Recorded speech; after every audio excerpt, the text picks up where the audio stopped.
So, some people say that a good developer is just someone who can Google things really well.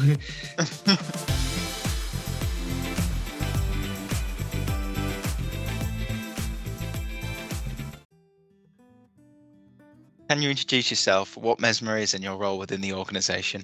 Yeah, so hi, I'm Harry. I'm a software developer apprentice at Mesmer. I'm doing a level 3 software developer technician apprenticeship. Really passionate about programming, technology in general. So I actually really love building computers, anything related to technology. I do graphics programming, I do game development in my free time. I just love anything to do with computers, really.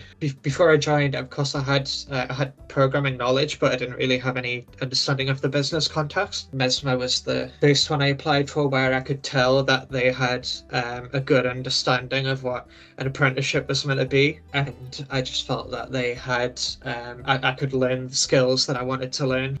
How did you know apprenticeships were going to be the right career path for you? Initially, I chose to do A levels.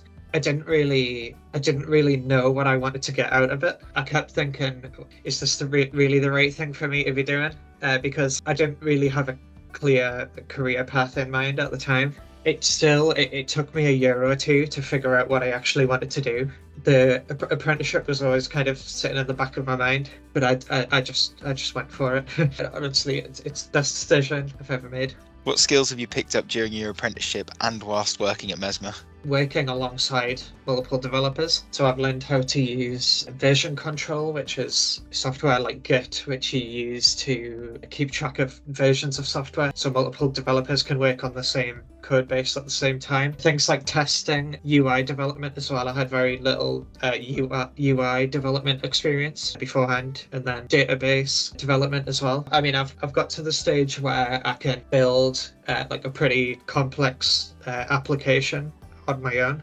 The speed that I can find what I actually need has gone down. Like, I figure out things a lot quicker than I did at the start, and I've got an understanding of like programming patterns. So I have a good idea of what I need to look for to accomplish like certain tasks.